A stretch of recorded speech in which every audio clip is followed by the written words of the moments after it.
bari utawa ora matur marang Siwa Ndarawati nggone bangun kayangan iki ora mbangun wujud papan sing magrong-magrong empun ning tetep Sinuwun Ndarawati ajrih kalih Sing Bathara Guru dawuh karo Semar tekaku ana ing papan kene supaya kowe murungake nggone mbangun kayangan. Wah, Semar muring. Wah, iya. Oke, kalau bangun kayangan lu, sampeyan iku kudune titis wis werna-werna bla bla bla bla. Ya. Nganti sapa to? Sinuwun Ndarawati ngentut. Ngendikake. Nek nganti Semar ora murungake nggone bangun kayangan aku sing bakal murungake. Tratap. Sing mak tratap kula nesu maju mengarep. Terus Sinuwun Ndarawati tantang. Lho kowe nantang karo Sinuwun Ndarawati. Heeh. Ayo ben mangkel kok. Semar arep dikaco. Terus iki Sinuwun Ndarawati nanti metu jaba. Sinuwun Ndarawati metu ning jaba. Karo sapa kancane? Raden Janaka. Karo meneh Raden Setyaki. Sing ora trima Setyakine maju mengarep malang krek brengose obah kabeh. Aku ya ora wedi brengose ya tak obahke. Endi ki ora dibrengos kok. Wah tutuk ndase bae. Obah nang dudun ngono. Brengos kok dudut. Brengose ya tak obahke kula ya nesu. Terus dadi tantangan. Ndara Setyaki bakon nek wani karo aku metu njaba. Oke, tak. Apa tak turuti karepmu. Belajar metu njaba kabeh. Dados kowe nyeluk aku, sampean mau muni piye? Sing endi?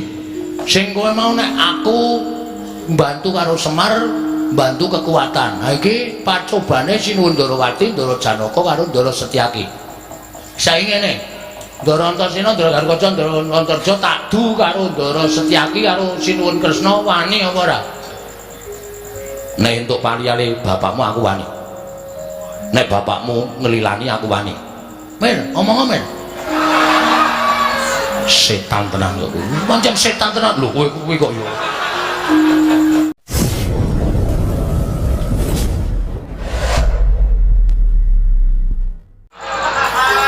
Kowe mesti bedani dhewe ngono lho. Ngene lho. Ha piye? Bapak iki anak-anak. Kuwi supaya anake duwe cita-cita. Oh iya. Lah, aku mau nek cita-citaku padha karo bapak. Mau aku kudu duwe cita-cita dhewe. Bapak bangun kayangan aku sok suatu saat nek wis tuwa, nek wis kaya bapak mati, Gus. Gareng mati kowe mati aku mbangun dhewe. Nang ora arep tiru-tiru bapak, wong ki duwe cita-cita dhewe-dhewe kok. Aja tok rungokke Bagong wis ben. Pancen bocah iki nek karo aku ora cocok. Aku ki upama ora gebacut mau dadi anake Semar to. Lah ngopo? Wis rekoso. Jare nek do ngandhake Semar ki sanggiwange semaya, dewa ngejawantah. Ambo anake iki dikai sugih kabeh. Ken biyen kok mengkere. Males aku.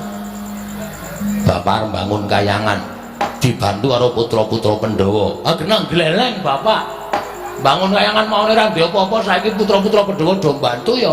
Jelas wah bakale kelakon penjangkane.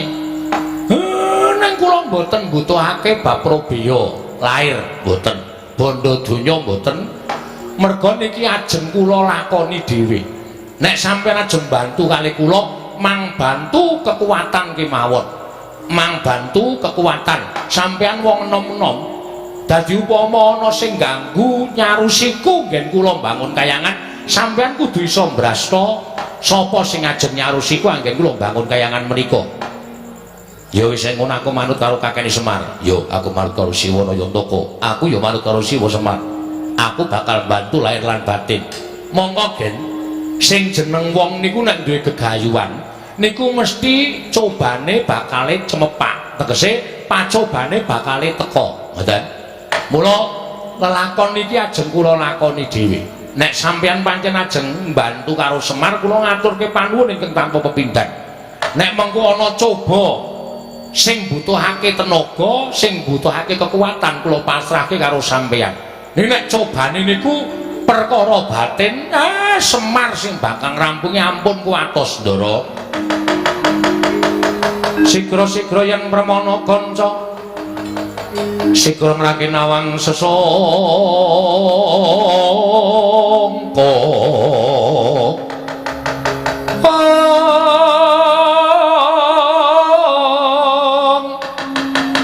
Nalendra Mbekmarwa sing sang katri kumulung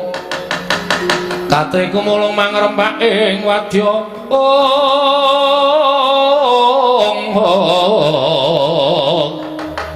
Purda kura reka giri-giri nanggono magawe gelarira wang-wang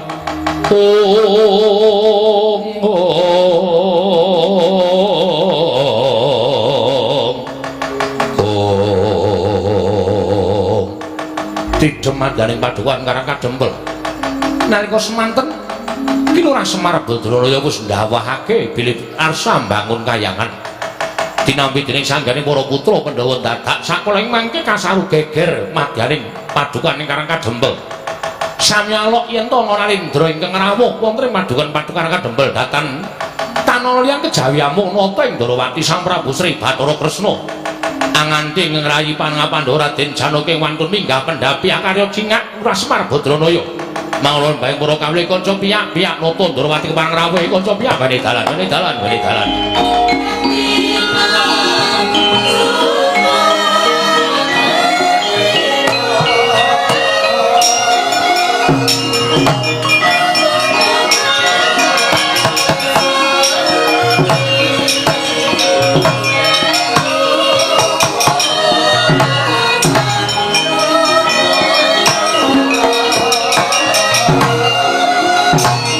Bagong datumpa pangestuku tambanon. Nek ndara sencak iki gedhening cantas. Heeh. Ayo pambegane dhewe-dhewe, watake dhewe-dhewe. Enten apa, Gus? Rawuh enten Karang Kadempel. Kakang Semar. Sepisan tilik marang karajaning Kakang Nayantaka ndungkap angka 2. Satemene ana pitakonan ing bakal ndaturake marang Kakang Semar Badralaya. Dawuh napa? Kabar sumebar warata yen to dina samangka Kakang Semar bakal ngayati jejiban ya kuwi bakal bangun kayangan. Nalika semono ndak anggep yen to apa yang dadi penjangkaning Kakang Semar kuwi penjangka ingkang lumrah, nanging bareng ndak gelar ndak gulung dadi tipriksa ingkang kanthi permati.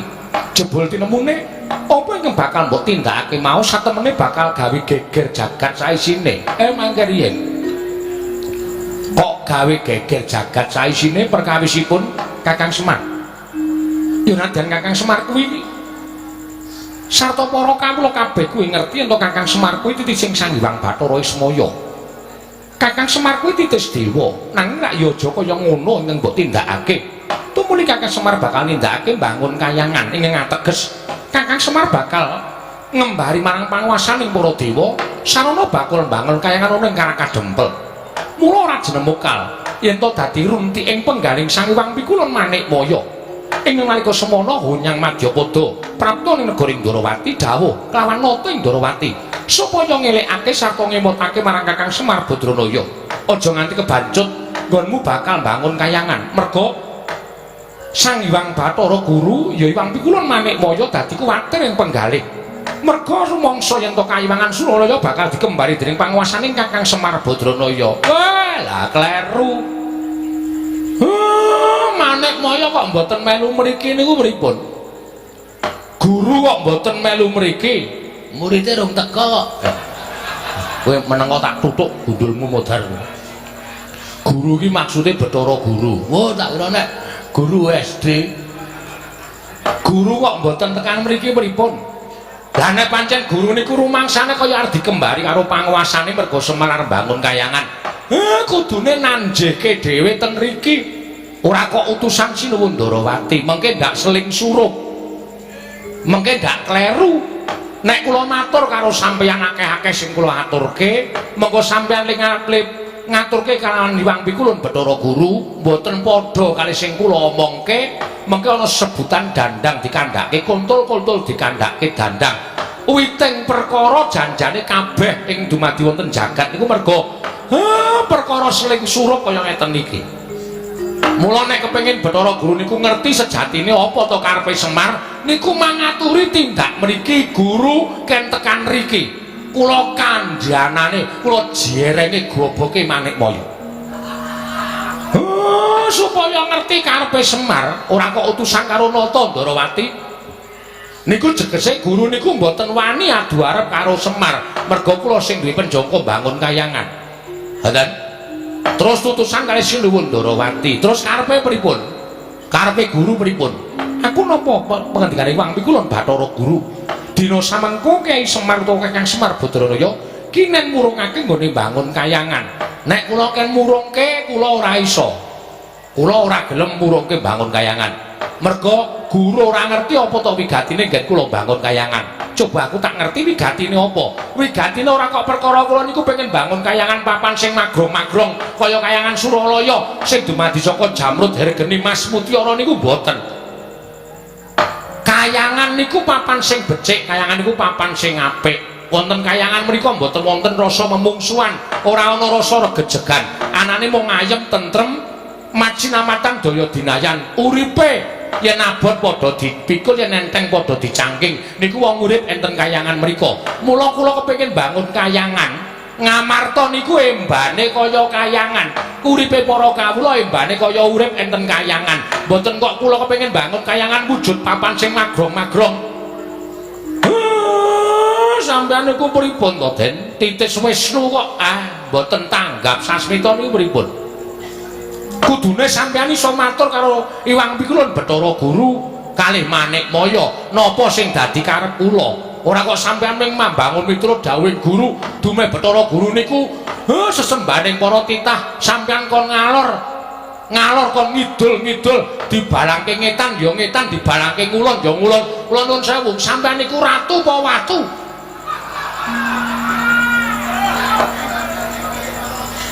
Watu. Gong.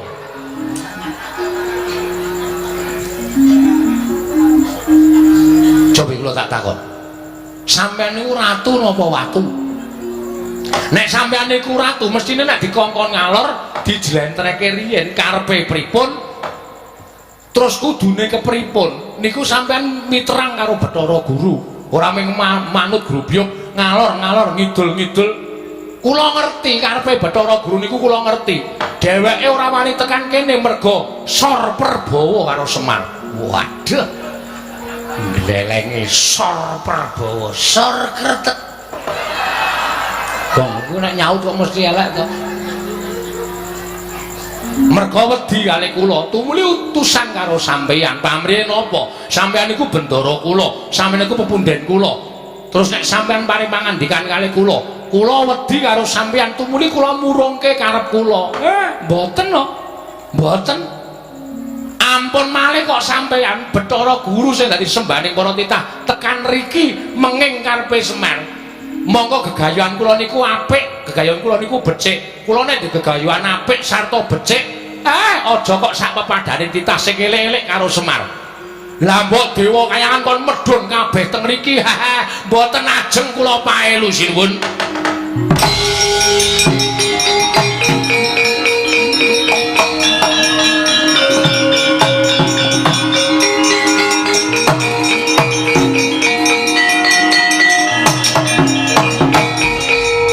Pesane ku Bathara wayah lur jagat. Dadi ngono to karepane nggih Semar Badranaya. Yen ngono wis ora ana tandha tresnamu karo Nata Ndarawati. Yen ngono wis ora ana tandha ngabekti ning Semar Badranaya kalawan Nata Ndarawati. Aku kuwi sesembahmu. Aku pepundenmu Semar. Ing lumrahe kowe mesti mbangun miturut kalawan pepundenmu. Lumrahe kowe mbangun miturut kalawan Nata Ndarawati. Nanging sengguh temen ucapmu kemewat kowe ngregem jimat. Kaya rumangsa wis bisa ngakahi jagat. Yen ngono tak tentokake yen to Semar Badranaya wis ora manut karo Ratu Ndarawati. Yen ngono yen Kakang Semar ora gelem murungake nggone bangun kayangan, apa aku yang bakal murungake Kakang Semar nggone bakal bangun kayangan? Najan kudu kepiye carane rawe ora antas malang-malang bakal tak putung Kakang Semar Badranaya.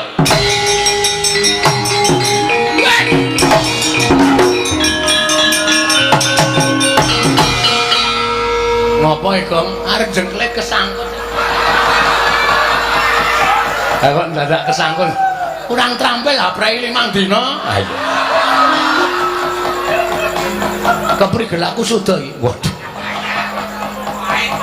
Arep ngopo kowe maju?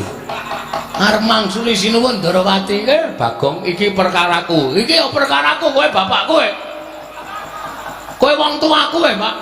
Rumangsane nyepelekke karo Semar. Semar ki bangun kayangan ora men pisan iki. Semar ki bangun kayangan wis bola-bali. Biyen jaman Semar isih ngrekoso. Ha ta, Pak? Panen dele. Bali panen dele tukokke cagak siji, nggo panggo bangun masjid kono, masjid kene, masjid kene. Sapa sing ora kepul tangan Budiro Semar? Ha ta, Mir? Mbok Pak ngono, Mir wae. Ya. Aku mung arep bangun kayangane kok ana pepalange, rumangsaku kok dumeh dikongkon Bathara Guru kok arepe terus menangan dhewe. Bagong kowe arep ngopo? Lho, arep nesu. Nesu karo sapa? Lho, karo kowe. Kowe gelem ora tak nesoni? Aku ora ana perkara karo kowe ning karo bapakmu. Sinuwun. Amun kaya ngoten sinuwun. Sampeyan kok terus ajeng menggak karepane bapak lembangun kayangan. Bapak niki duwe niat apik lho. Wong duwe niat apik kok dibebeda, wong duwe niat apik kok diganggu. Arepe pripun kula nyuwun pirsa nyuwun pangapunten. Apa ya? Ora kaya omong ora jelas kok. Kok kula nyuwun pirsa karo sampean. Karepmu piye? Sir sampean pripun? Bapakmu kudu leren nggone bangun kayangan. Ora iso, wiwite urung kok leren. Ya Mario. Tenang malah bantu mah.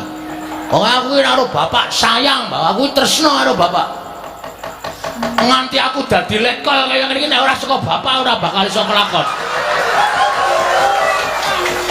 Lekol apa? Lekol Sukino. Ayo. Aduh aku nek ngetokke banci jenenge Sukini ya terus ora apa-apa. Rumangsane padake ora. Sapa sing ngagro-agro bapak? Aku sing ora trima. Aku sing ora trima pokoke. Nek sinuwun Darawati ajeng kepareng bebeda karepe bapak nek kudune lho. Kudune sampeyan niku kudune niku bijaksana. Kudune sampeyan niku ngenggoni rasa rumangsa. Sampeyan karo bapak niku momong para Pandhawa. Nek Semar duwe gegayuhan, kudune nata Darawati niku nyengkuyung, ora kok malah bebeda. Tor niki rak dienggo kabecikane negara Ngamarta. Ora dienggo kabecikane bapak dhewe. Niki ora gegayuhane pribadine bapak. Ning bapak golekke anu dibantu reng golek anu. Tapi kata-kata yo ora apal. Kabagyaning wong liya, kabagyaning wong liya. Sing bapak dhewe wane ajar-ajar ya, Pak. Demi masyarakat karang kadempel. Lah negara Ngamarta. Lah kok sampeyan sing rumangsa dadi pujangganing para Pandhawa kok malah menggak karepe bapak mung perkara sampeyan manut karo Bathara Guru. Aku ngerti silsilahe. Kresna iki sapa? Kresna iki sing Sang Hyang Bathara Wisnu. Wisnu iki sapa? Wisnu anake Bathara Guru. Mula anak kudu manut karo bapak. Ning aku salah. Ora sak teruse wong tuwa iki bener. Ngono. Hei. Ja omong kok meneng wae iki.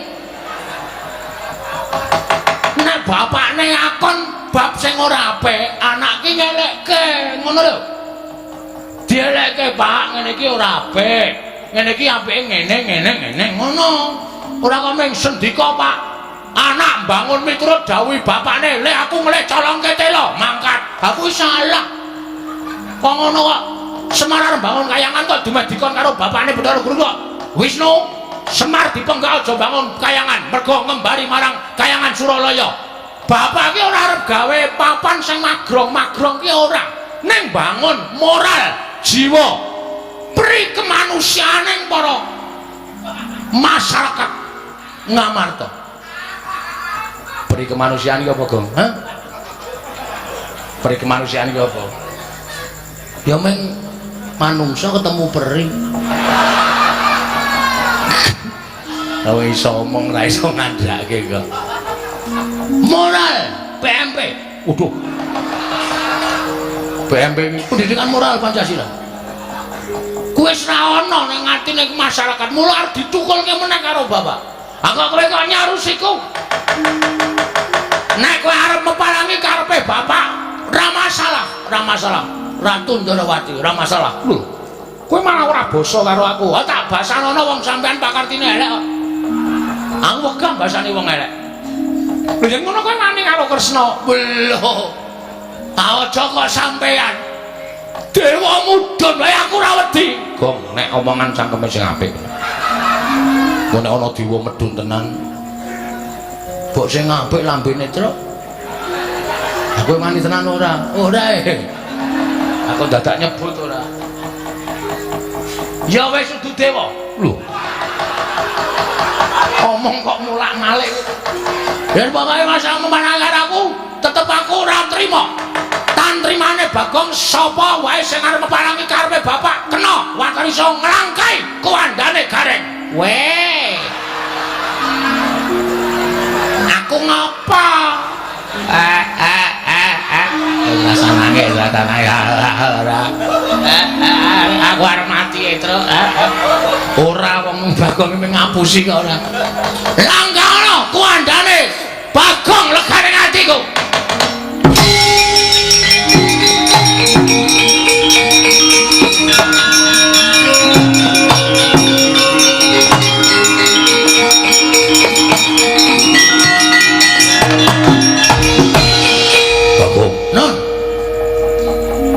Karepe dhewe panusmaning jajaran kowe wani gendak sikara kowe wani nyuwara elek karo Kanjeng Prabu Ndorowati. Kowe nyawang ora aku sapa? Lho. Iki piye ta iki? Soalnya iki nek dapukane ra apal takon sutradarane. Kok takon aku sapa? Lah kowe iki Sencaki. Wong kok ora ngerti karo dapukane. Aku sapa? Senopati Ndorowati. Sapa sing wani karo Bapak Prabu Ndorowati tandinge Setyaki. Yen ngono kowe wani karo Setyaki. Nun sewu nggih Mas. Ratu Gustimu wis tak tantang apa meneh ming sak ngisore.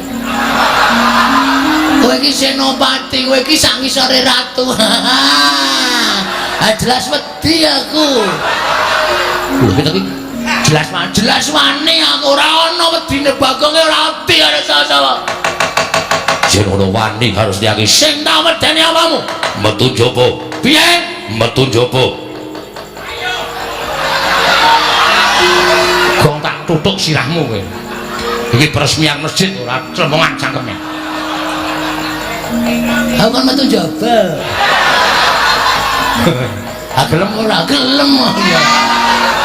Sasake apa. Terserah lah pokoke. Manut aku pokoke. Metu njaba metu apa? Ayo legandang dene metu njaba tutut Raden Setyaki.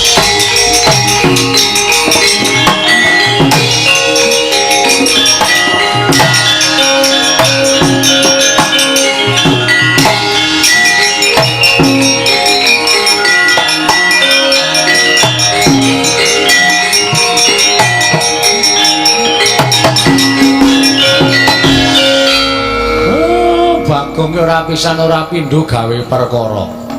Aku gah nek kon ngewangi perang musuh Ndara Sencaki. Aku gah kok nek kon ngewangi perang musuh Ndara Sencaki gawe wong ampuh. Ora usah do melu-melu. Tak lakonane dhewe. Kowe kalah. Sing ngomong sapa Pak Giri Lusi jalma tan kena kinira. Cacing kae kala mangsa iso tekan pucuk gunung mula aja sok ngembe karo wong, aja sok ngilani karo wong. Aja tok sawang blegere mung wujud Bagong kaya ngene. Sawangan, Pak. Aku ning alun-alun. Alun-alun ngendi arang kadempel kok alun-alun. Lapangan bal-balan. Aku gelut karo Sencaki kalah trima suduk salira. Nek pancen wani kowe nututana Sencaki. Sik. Lho. Kok kok sik piye? Awak dhewe jane ndek jagon. Lho. Sapa jagone? Ki do ngopo ya ning mburi iki? Ngandel ora. Iki mbakoku. Arep gelut e. Lho, arep gelut karo sapa? Iki tengok iki tak kandhani. Satria jare mau sore Kakang Semar tak bantu lahir batin. Yen ana apa-apane kekuatan aku bantu kekuatan. Omong apa kowe? Bareng kene geger kok malah do udut-udutan. Mbakku larang kowe. Mbakku le njaluk kowe. Weh ngawur. Le tuku, le nyolong. Wah. Nyolong kok pamerke. Ndoro karo kaca? Iya. Wah, iso metu kebule irunge. Sajake enak tenan udute.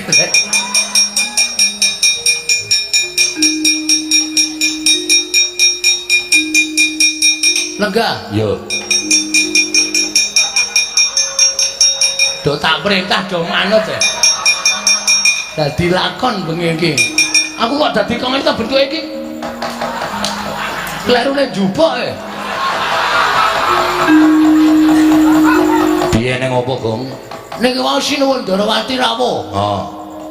Terus Sinuwun Darawati jebulna didombani karo Pukulun Bathara Maningkem. Manik Maya. Saka Kahyangan Surabaya. Suralaya. Dukale mriki numpak pramek napa ora ngerti.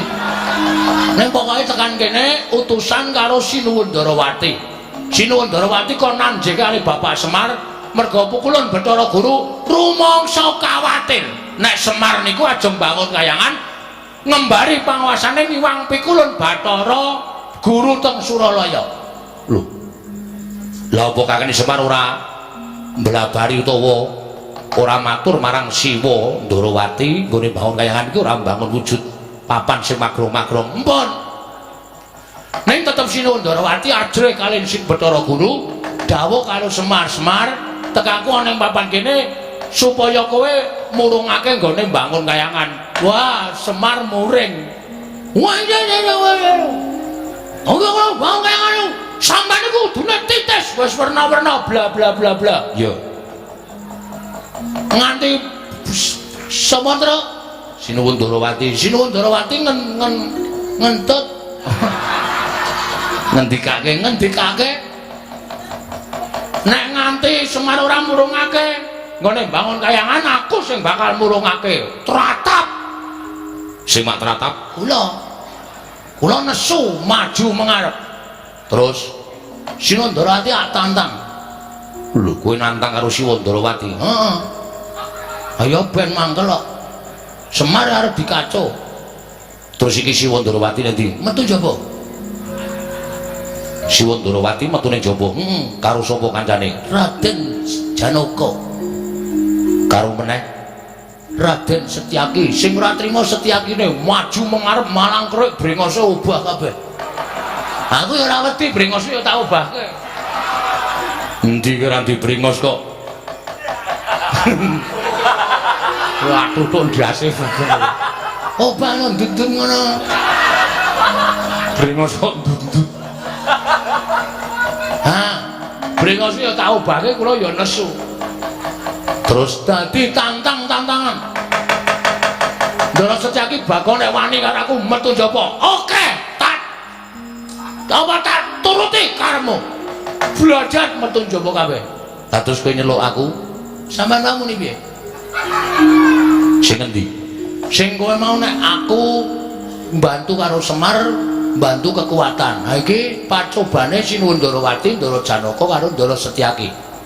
Saiki ngene. Ndara Antasena, Ndara Garkaca, Ndara Antarja tak du karo Ndara Setyaki karo Sinuwun Kresna wani apa ora? Nek entuk paliyane bapakmu aku wani. Nek bapakmu ngelilani aku wani. Men, omong men. Setan tenan kok. Pancen setan tenan lho kowe kok yo. Aku to men. Dudu kae rawane ngene iki. Tak kira nek ndok mripatmu rada kira. Tiru-tiru gareng kok. Wis. Aja disenggol gareng kok ndak nangis ora. Aku kon piye? Sampeyan paling pangandikan Ndara Antasena, aku pasrah katentremaning Karang Kajembel. Sapa sing arep gawe kisruh nggonku bangun layangan disingkirke. Ngono ga wis. Engko aku ngedu anak karo wong tuwa. Mir. Ki nek kowe ora omong ora rampung-rampung lho. Meng ngomong ngono aku ki wong tuwa nganggo petung. Petung. Gelem ngomong ora? Ora gelem set metu jaba. Wedok kok ngawur ben. Aku metu jaba kok ya metu jaba ben. Gak kudu adil apa kae. Mun aku metu jaba aku metu jeragau. Dorong ta sing terus yo. Ayo.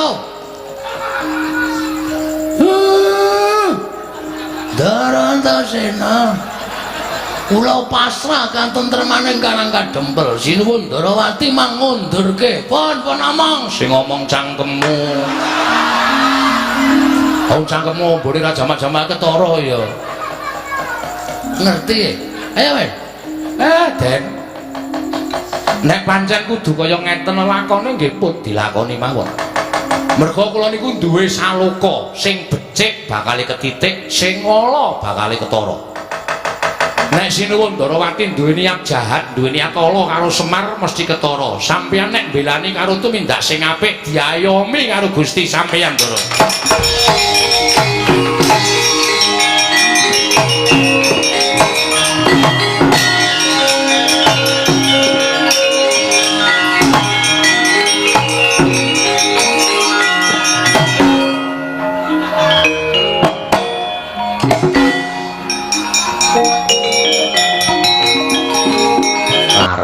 Nek iso nganggo budidaya igo pertikel piye carane mungsuhe kalah ning kalahe kalah wirang ora tatu ora lara. Oke mengko tak gawene Pak. Iya ngaten sampun cekap kula matur sampun Bapak Semar menawi lepat diagung pangaksami keparang medal Jawi mbibaraken para kawula ingkang sampeyan gantung sibo. Kowe iki nek gelem basa apik ya apik ning nek wis omonganmu sakarmu dhewe kaya ora weruh tata krama. Tapi ini anu Pak, tapi ini piye. Ini apa niki ungkapan hati masyarakat kecil seperti saya, Pak. Iya. Wis Bagong Anggriya ngono wis ora iso dilekke tenan. Rumangsaku kok iya. Petro, dalem Pak, Petro. Wonten dawuh. Kawula dibubarke ditata aja nganti ning kasembyok ing Aradan. Nggih, ngestoke dawuh. Karawitan Karang Kadempel. Dikon ngonekke gending nggo ngiringi bapak mlebu ana ing dalem Kasemarang. Dalem Kasemarang iki maksude piye? Ngestakaken dawuh Pak. Gending kesenengane bapak. Nggih. Ampun sing angel-angel Pak. Sing gampang-gampang mawon. Mergo niki enten sing pocokan. Iya. Santi Mulya, Santi Mebel. Santi Mulya kok Santi Mebel. Omong disangkeni Maya Wisnu Pratinta. Gomnon sing dititi perkara iki mau kowe. Nggih, pancen tak akoni. Kula sing nantang Ndara Setyaki, kula sing wani nduwa kekarepaning Sinuwun Prabu Ndarawati. Lah, mula aja nganti dikira Antasena karo kakangku Garukaca Kingko melu-melu perkara iki. Nek pancen kowe wis wani nantang kudu wani nandingi. Waduh. Kok kula lah sampean? Monggo nek kowe tanding kowe kalah, aku ngewangi kuwi wangun. Ning nek kowe durung tanding kok apa wis ngewangi kuwi ora wangun. Mengko ya nek kula meng kalah, nek modar ora usah kuwatir tak uripke. Nganggo napa? Nganggo banyu sumut kuwi iki. Ki nek diperes metu banyune iso nggo nambani wong loro nguripke wong tekaning pati. Yakin? Ya. Ora ngapusi lho iki. Ora. Anakku jek cilik-cilik lho. Iya. Nang nganti aku mati tenan, sing ngopeni anakku sapa? Wis ora usah kuwatir. Mak cilik Setyaki kae tandingono sik. engko nek kowe kalah melayu ning aku tak sik rembugan karo Mak Jlis Setyaki. Estu nggih, Den? Yo, Ndara Kanca nggih. Yo, Bagong rasa kuwatir. Nyuwun pangestu. Dikira wedi karo Raden Setyaki tak ngetokke kendelane Bagong. Yo, sing ati-ati yo, Gong. Nggih.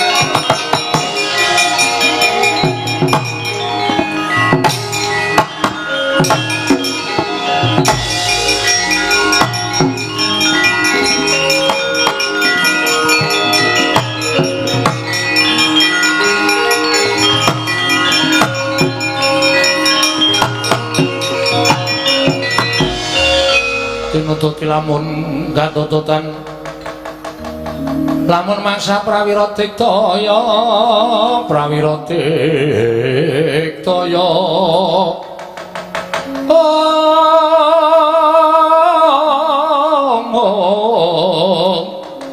Ronanggono magawe gelarira wang-wang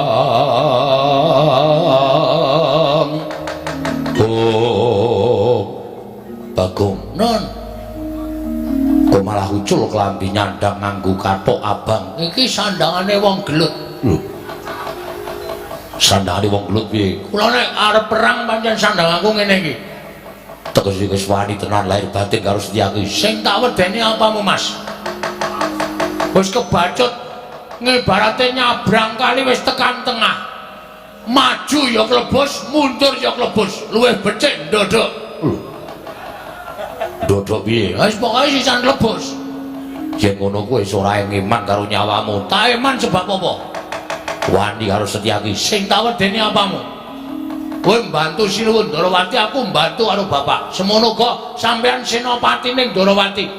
Nek ratu Gustimu diganggu karo wong sampean mesti ora trima. Padha karo aku.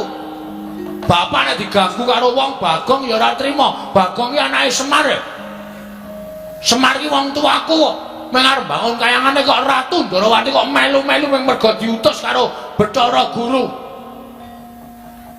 Ayo nang kene dibuktekke. Setyaki apa Bagong sing tekaning pati? Ikhlas karo nyawamu. Ora. Kok wani nantang kaya ngono? Wis kepepet kok. Kuyen mungsuh karo aku mati tenan. Kowe tak tibani tanganku mesti pecah sirahmu dadi loro. Kowe mesti tekaning pati. Sing dadi nyatane rasa meden-medeni. Aku iki ngarat kerupuk 8 ambyar kabeh. Kok seming sirah kok mung dadi loro. Ayo sing dadi nyatane. Ngene margane patimu. Nuwun sewu nek sampean kewirangan karo Bagong karo Setyaki.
Apa kowe kaget? Hah?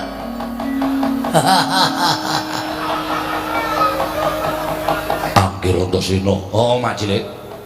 Anggir Garukaca. Iya, Paman. Anggir Antarja. Iya, kula Paman. Kok sami lenggah wonten ing mriki? Lho, rombong aku kowe. Rombong aku, dadi kowe iki mau asline mung tak pancing. Aku asline wani karo kowe iki jane asline wedi.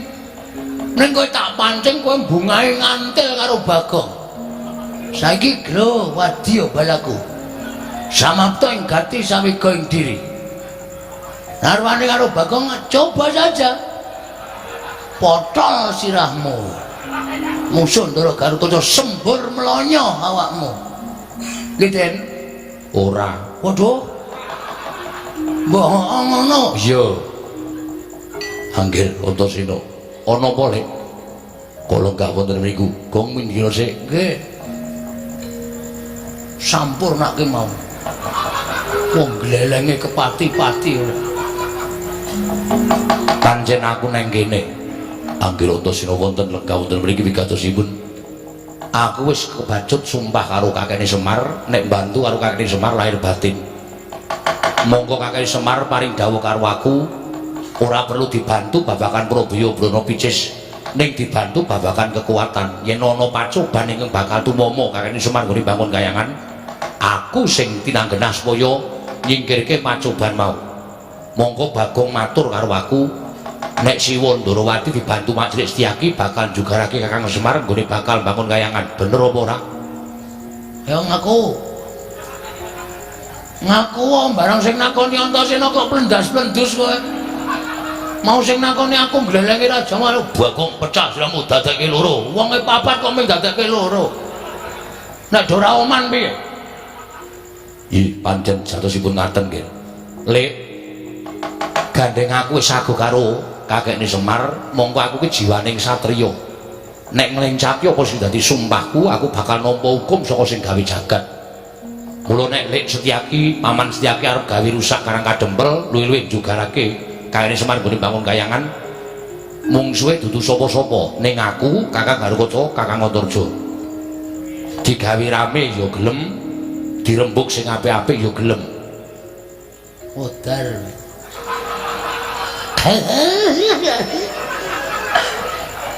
Kene ya pucet. Kowe minggat sik, ora usah kan cerewet. Kowe arep ngece, ora usah ngece aja lunga. Nggih teng mriki mawon ning aja omong. Lho, kok manungsa ora itu omong. Ora usah nyaur saur manuk. Oh nggih. Wis ngene wae. Saiki Mak Cilik arep kepiye carane? Aku ming manut Kakang Garukaca ya samapta, Kakang Antarja ya samapta. Tur meneh aku tak nyuwun priswa karo Mak Cilik. Nek kakene Semar arep duwe gawe bangun kayangan kok sinuwun Prabu Ndarawati, Siwa Ndarawati jugarake kakene Semar. Monggo ming nampa dawuh pangendikane Wang Pikulun Bathara Guru. Sejatine kakene Semar iki ora bakal mengembari marang panguwasaning Pikulun Bathara Guru ora. Ning bangun kayangane kakene Semar kuwi bangun para kawula sak negara Ngamarta supaya uripe mbane kaya ning kayangan Suralaya tentrem, ayem, rukun, ora padha bentak sirah, ora padha kejegan. Rukun ayem tentrem linambaran manembah marang panguwasaning Gusti kang karya jagat anut kapercayane dhewe-dhewe kuwi karepe kakene Semar. Supaya uripe kawula sak negara Ngamarta ki padha macinamatan daya dinayan. Ora ana rasa mungsuhan siji lan sijine. Kabeh padha sayo rukun tembayatan manunggal siji ngangkat praja negara Ngamarta supaya mujudake negara ingkang kuncara hanjayeng bawana. Coba aturku kaya mengkono mau pikiran. Salah apa bener? Nek Wang Pikulun Bathara Guru kok arep jugarake kakekne Semar nggone bangun kayangan, miturut Mak Cilik Setyaki bener apa salah? Monggo niate kakekne Semar ora bakal ngembari marang panguwasane Wang Pikulun Jagat Girinata, ya Wang Pikulun Jatimurti. Antasena wis saguh dadi bedenge kakene Semar. Nek pancen Mak Cilik Setyaki tetep bakal mbantu karo Siwa Ndarawati, Pikulun Bathara Guru. Ya wis nuwun sewu nek kepeksa sampeyan diwaneni karo anak-anak sampeyan dhewe. Diwaneni karo anakmu ora ndugu mbolo, diwaneni karo Kakang Garukaca, diwaneni karo Kakang Antarja. Aku njaluk ngapura nek aku wani karo Mak Cilik Setyaki.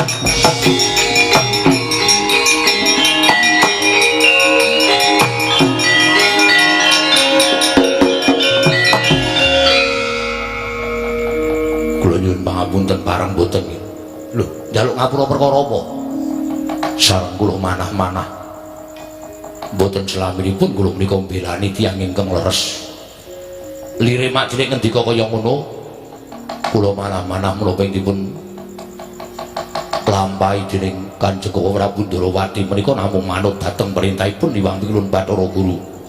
Monggo nyatanipun sareng kula midhanget ngendikanipun Anggira Antasena menapa dipun lampahi dening Kyai Semar menika leres mboten nedya ngembari dhateng panguwasaning para dewa. Nah, syukur nek sampeyan eling tegese ning kene ora bakal ana peperangan sing gedhe. Tegese ora bakal ana peperangan antarane mak cilik karo anak-anakmu Antarja, Antasena, Gatotkaca. Piye iki ngejak damai? Ya Bagong aku salah. Ya ora apa-apa, sone rasa gleleng ya. Dumeh wong seneng gelut, dumeh wong seneng perang kok. Ora malah iki mergane pasimu. Kala mangsa kula kandhani nggih. Jalma menika tan kena kinira, giri lusi kaya Bagong ngene iki. Arep wong kaya ngene ning akeh sing bantu, akeh sing ngewangi. Iki mau urung nek sampeyan tak laporke upama aku ki dadi wong tumbak cucukan, aku matur Ndara Antasena. Dandang tak aturke kontul-kontul tak aturke dandang. Apa sing tak gawe-gawe tak aturke Ndara Antasena, Ndara Antasena sampeyan jotosan karo Ndara Antasena. Sapa sing kapitunan? Ya Bagong. Nggih. Maisone iki mau Ndara Antasena, Ndara Gatotkaca ya maringi aku. Menehi apa? Lho, tiket bergabung. Apa iya? Aja sero-sero. Piro? Mano cahe kelase? Paling sithik 350. Yo aku dadi siji. Yo tak bayar kenceng. Nah, tetep saiki wis dadi ditulis sebagai anggota Linmas Karangkadempel. Yo Bagong, boleh bergabung.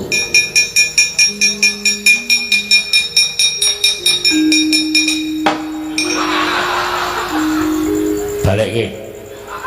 Apa tau? Balik ke. Ora tau balik ke aku mau ngewangi bapakmu. Bapakmu ki ora duwe niat kaya ngono kok malah digunakake karo anak-anake sing tumindahe sing ora apik. Ayo balik ke. Alah. Mau golek rezeki sithik kok tok penging to, Den. Mbok ora masalah. Ora ana sing menehi Bagong lek jaluk Jaidan. Kiri Bali. Meng mampir tok. Ndekno aku dijaluki. Aja sok njaluk ngono iku isine-isine kowe ora dicukupi karo bendaramu. Nggih, nyuwun ngapunten. Atrek iki sapa sing ajeng methoke Sinuwun Ndarawati cobi? Sinuwun Ndarawati niki panek Ndara Setyaki ora iso bondo kula, ora iso ngrangket kula sing unek-uneki Sinuwun Ndarawati panjenengane mesti duka. Sapa sing arep lawan Sinuwun Ndarawati? Bagong nun, Koko Prabu aku sing methoke. Koko ora binadu arep karo aku, ora bakal mentolo karo aku. Nah, ngono ki tegese mbelani tenan. Nek sampean mengko didukani Sinuwun Prabu Ndarawati, wis ben tak lakonane. Nek dipercaya dadi senopati, aku melu Kakang Semar. Waduh, nyuda jatahku. Anggota anyar nyuda jatah cilaka iku. Wis ngrekoso, wis ora usah cerewet diwangi meneh. Oh, tak pethuke kok ora Ndrawati. Nek yo melu nggih, kestoke dawuh. Ayo pethuke Bagong. Monggo.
Lah kok dadi kowe malah nang mburine Bagong iku mau tak dawuhi supaya nyekel Bagong. Lah kok malah kowe nang mburine Bagong? Nyuwun pamunten, mboten nginten babar pisan. Menawi kula kawon kaliyan Bagong. Si Adi kalah karo Bagong. Kawon. Kula dipun gulung dening Ponokawan Bagong. Midanget napa mboten? Niki lagi dadi lakon begini. Aja kok Setyaki.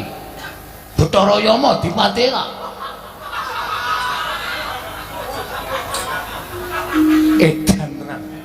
Yama Dipati iki dewa tukang jabut nyawa. Lho, kula jabut untu kulino.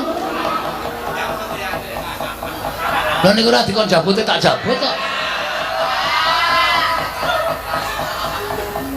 Nek ngono Sencaki wis kalah karo kowe. Kalah, Setyaki wis manunggal kali kula.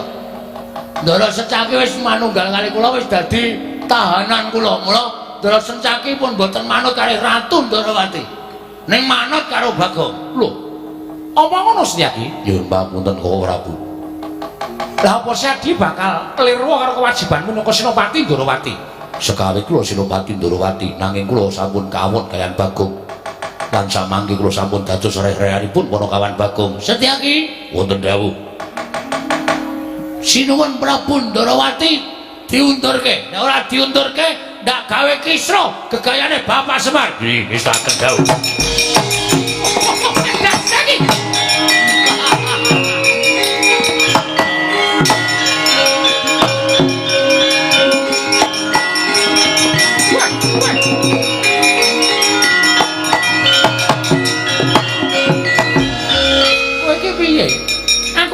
Gustimu kok tak junjung sapenake dhewe. Kondur. Lho, bali piye? Sampun ngantos ganggu kaliyan pun Kakang Semar. Setyaki, aku ratu Gustimu. Samangke kula sampun kawon kaliyan Bagong. Kula mboten badhe manut kaliyan sinten-sinten kejawi kaliyan Bagong. Jaga Dewa Bathara Setyaki. Wonten dawuh. Pun Kakang Ratu Mandura Prabu Baladewa Dawa Setyaki. Undurna Nyai Kresna. Mriki wis tak dawuh. Kowe lha edan tenan iki. Iki lakon apa lah kaya ngene iki? Mundur boten. Setyaki aja kaya bocah. Mundur boten, boten mundur. Paribaksa kula ingkang kunduraken. Weh lah karepe dhewe.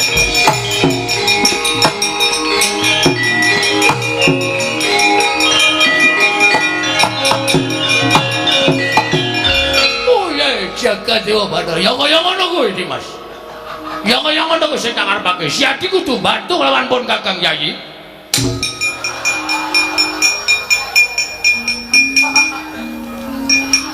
Dikecake ndasku. Mergane wis kresnane wis lunga, aku isih acting. Wis cilaka iki. Wo, lah edan tenan. Tra. Kowe iki ngapa e? Ora tok celuk kok. Ngopo? Wo, bener kok. Bener piye? Sinuwun Ndarawati jebul pancen sing ngetutke Bathara Guru. Ketarane. Lah kae lho ketemu karo wong numpak Jawa nggawa stop mam. Itu Umar Bakri wudu. Bathara Guru kok Umar Bakri. Bathara Guru ki dewa nang kayangan. Ah, tangane papat. Heeh. Ah, kae gelo. Kalau mburine ana kaya wewe. Endi? Wo, Betari Durga ngono kok. Wah, iki mesti setan godol mayit barang do melu-melu arep jugarke bapak. Lapor karo Ndara-ndara terus. Ya. Weh.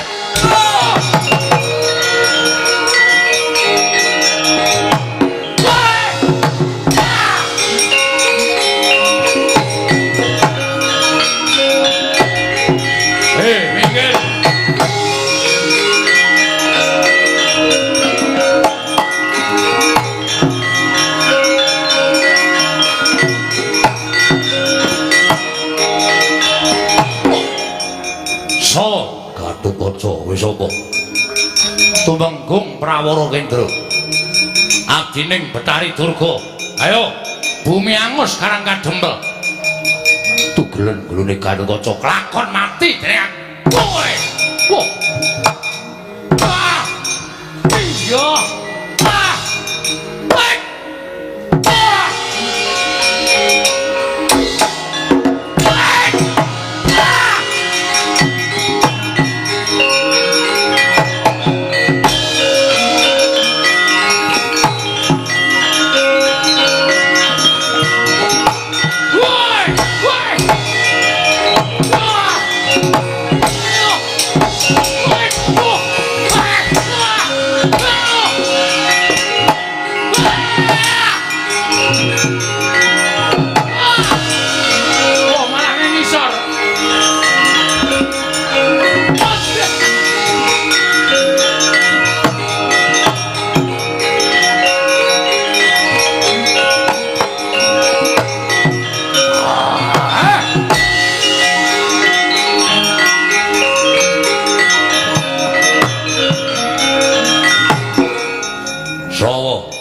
Antarja sapa? Hadining Betari Durga. Kolonjaya yo bali ora sawadya bareng. Ora bali babati gawan wah mati.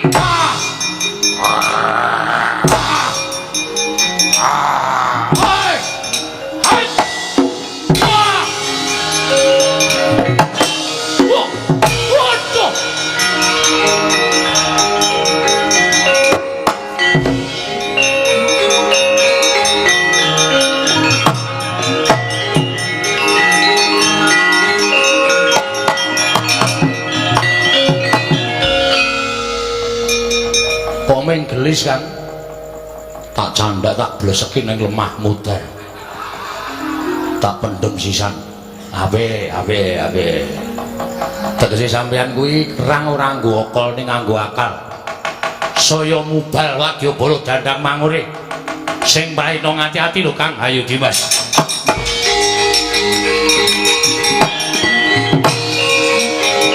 sing mangga kuliah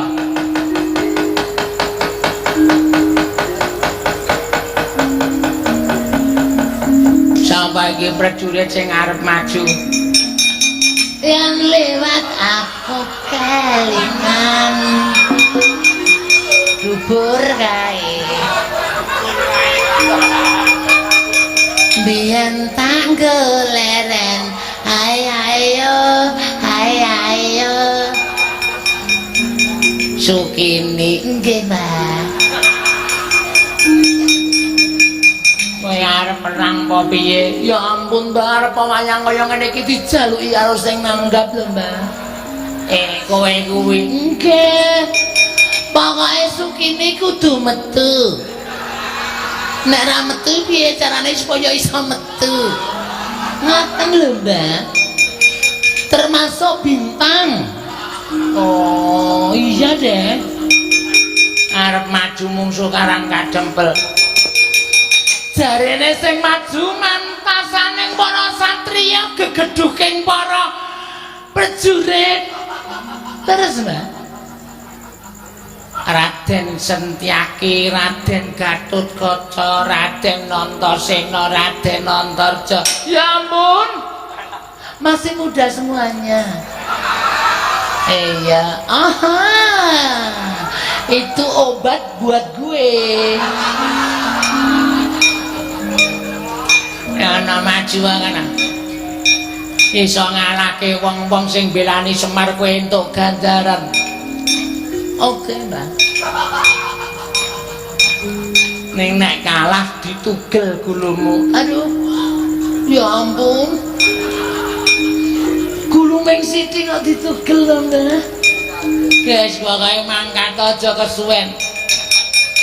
Amok Suramarata Jaya merata imbang yen padha-padha. Raden Setyaki, Raden Gatotkaca, Raden sapa Mbak? Antarja, Raden Antasena, 1 2 3 4 maju bareng. Tak muah. Kelakon tele.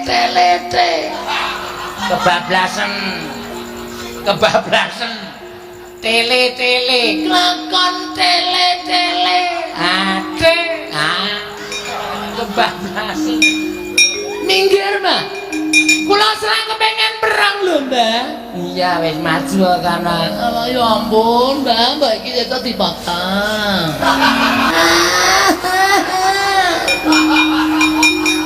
cici aku wong kaya dikek urip canda tak sebul dadi apa klandamu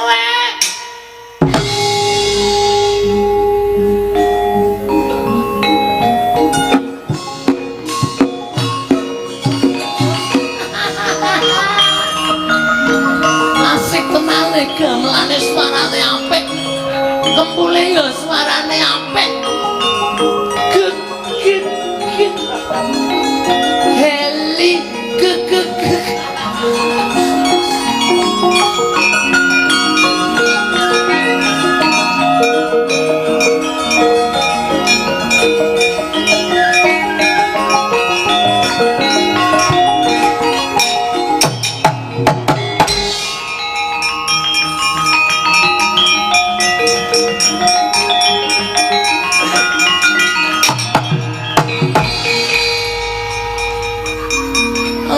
mati tanpa arang. Sapa Mas? Nama Setyaki wis apa? Sukini. Sukini kok bringosen? Cukul sakarepe dhewe. Kok duwe bringos? Turunan kucing.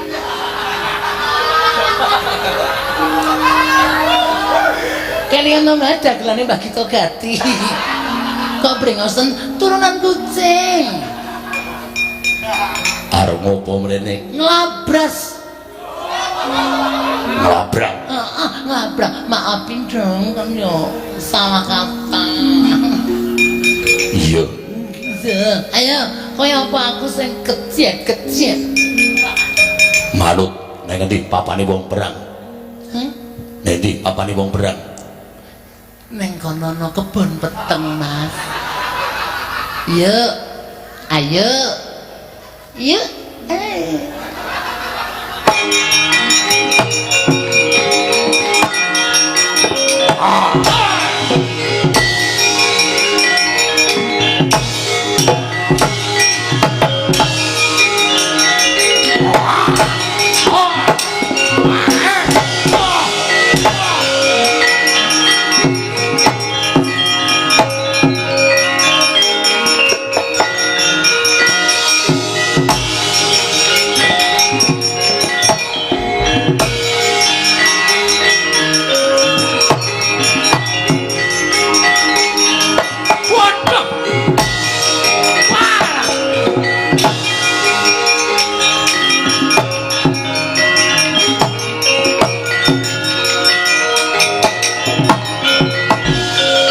Geger kan.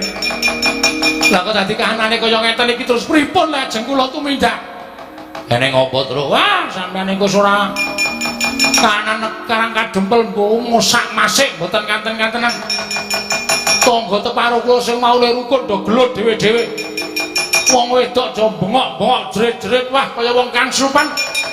Malah Ndara Setyaki kali Ndara Garukaca sami gelut piyambak-piyambak kaya ngoten iki pripun kanane kene kira mboten sampeyan tumindak geger karang kadempel. Weh lah dalah.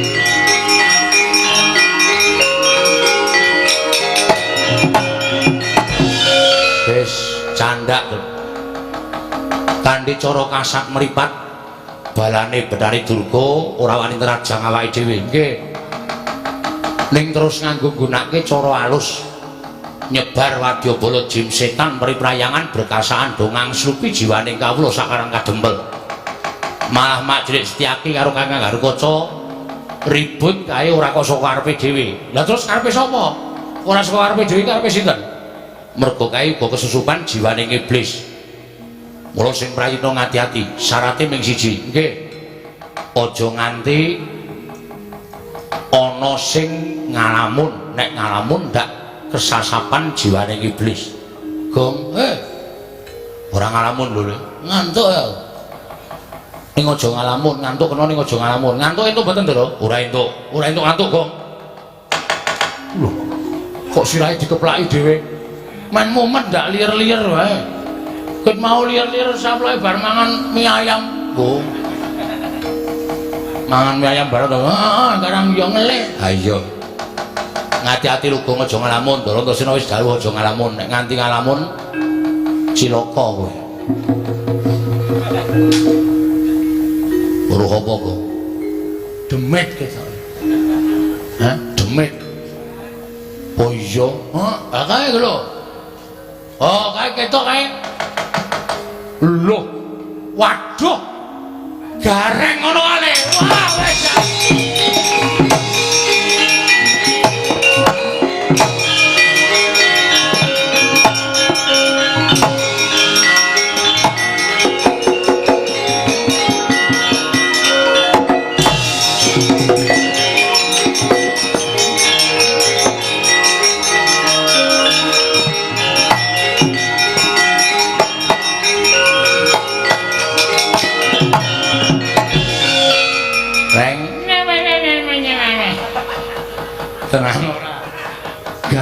Supan kok.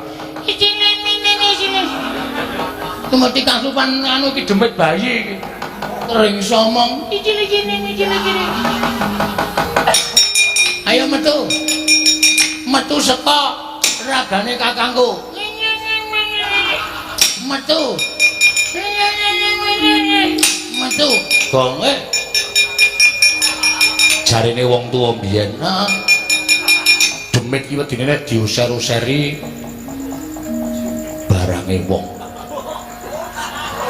Tenane? Heeh. Oke. Wis sabar. Ngono aku wae, Tru. Iya. Aku sing wis seminggu ra adus. Iya. Tak usah-usahane ya. Iya. Nah. Hei. Oh, sorry. Oh, kebacut mambu kok.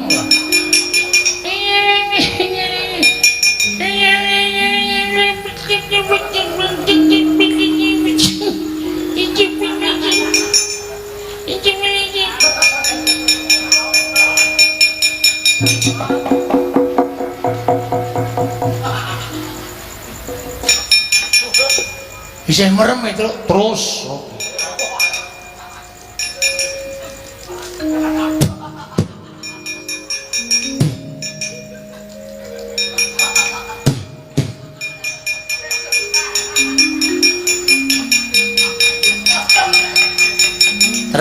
Terus. Wis paras barang isih dipopoki. Edan ora. Wis akhire kene tak lapi kene kok dadi templek ning rai barang. Edan ora. Matur Bapak Truk yo.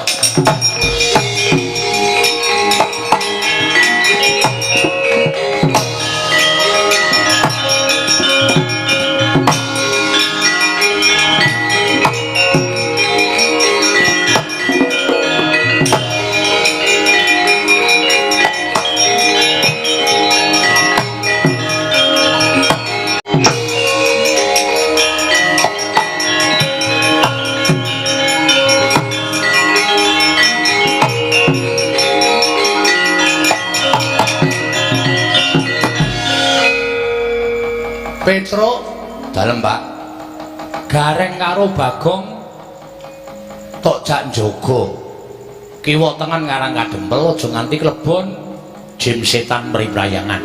Oh nggih carane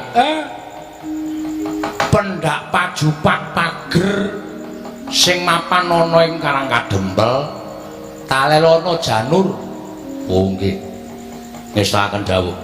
Nek tok taleni janur ora bakal ana sing iso mlebu. Wis to, manut karo bapakmu. Nggih, ngestoke dawuh, Pak. Ngenteni rawuh bendara Mundara Puntadya mengko aku sing ngrampungi. Ngestoke dawuh.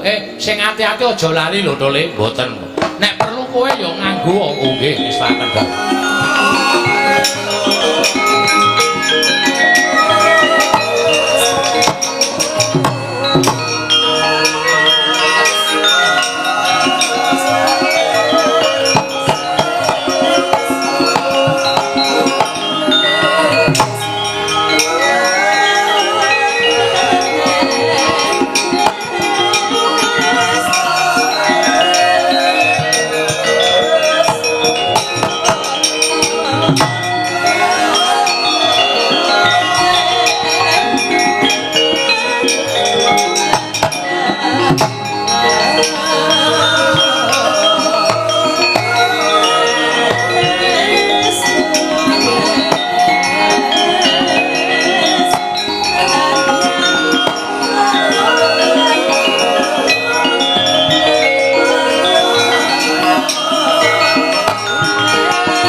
Sinayeng mangklung mintonaken dewi kramanira kang kumitir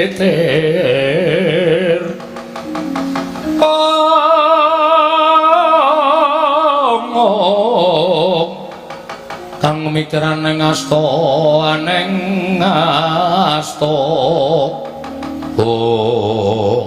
Arjuna wonten maring adal.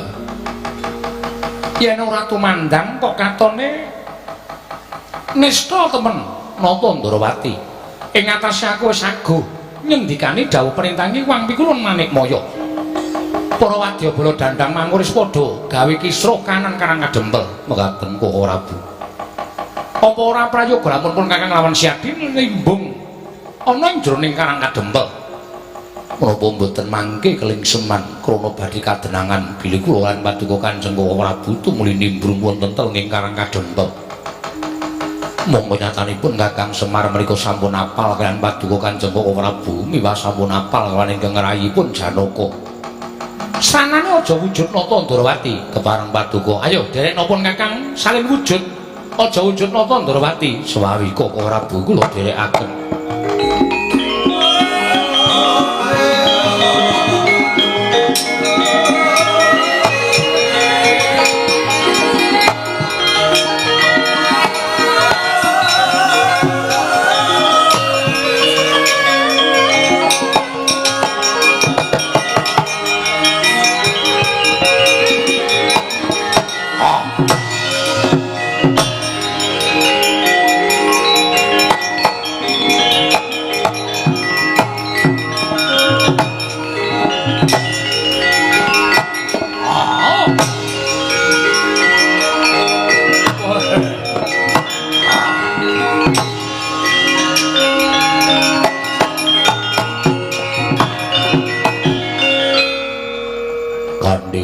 Kaya ngene. Yen to awake dhewe nimbrung ana ing karang kadempel ing wis mosak masik. Merga kawulane wis digawe mingker kiblate karo Wang Pikulun Pandya Betari Durga ora bakal kadrangan Yai. Koko Prabu. Ingkang rai namung derek kersa paduka Kanjeng Koko Prabu hayo dibudhalake. Nimbrung gawe geger karang kadempel aja nganti monggo yen to kapirsanan dening Wang Pikulun jagat Girinata kowe karepipun Kakang ora tanggung jawab ora nyambut gawe monggo kula dherekaken Kakang Prabu.